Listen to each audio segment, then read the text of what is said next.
आणि मुंबईसाठी पावसाच्या दृष्टीने पुढचे 48 तास धोक्याचे आहेत। त्यामुळे याच अनुषंगाने मुंबईतल्या सर्व शाळांना उद्या प्रशासनाने सुट्टी जाहीर केली आहे। मुंबई महानगरपालिकेने हा निर्णय घेतलेला आहे कारण आज मुलांचे प्रचंड हाल झाले। बरीच मुलं आधी शाळेत पोहोचलेली होती, जी दुपारच्या सत्रातली मुलं होती त्यांना शाळा गाठताना अनंत अडचणींचा सामना करावा लागला। ठाण्याच्या महापालिका प्रशासनाने उद्या ठाणे आणि परिसरात याआधीच सुट्टी जाहीर केली आहे। पालघरमध्येही शाळांना सुट्टी असेल।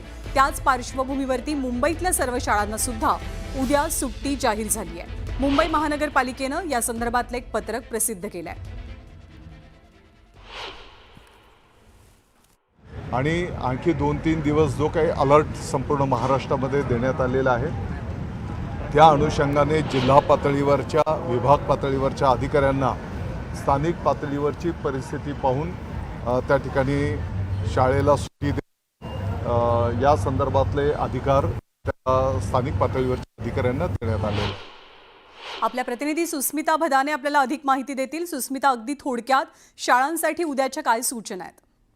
खरं तर आपण बघितलं तर उद्या सगळ्या खाजगी शाळा महाविद्यालय मुंबई परिसरामध्ये येणाऱ्या सगळ्या शाळांना सुट्टी ही घोषित करण्यात आलेली आहे। एकूणच रेड अलर्ट हा देण्यात आलेला आहे आणि या रेड अलर्टच्या पार्श्वभूमीवरती आपण जर बघितलं तर मुंबईच्या उपनगरीय भागातील सगळ्या परिसरामध्ये पाणी साचण्याची समस्या ही गंभीर होत होती आणि त्यामुळेच सर्व खाजगी महापालिकेच्या महाविद्यालयांसह शाळांना सुद्धा सुट्टी देण्यात आली आहे। दोन्ही सत्रांच्या अर्थात सकाळच्या आणि दुपारच्या सत्रातील शाळांना ह्या सुट्टी असणार आहे। स्कूल बसेस सुद्धा बंद असणार आहे। बरोबर, रेड अलर्ट असल्यामुळे अशा पद्धतीचा निर्णय प्रशासनाने घेतल्याचं आपल्याला पाहायला मिळते। धन्यवाद सुस्मिता या सगळ्या माहितीबद्दल।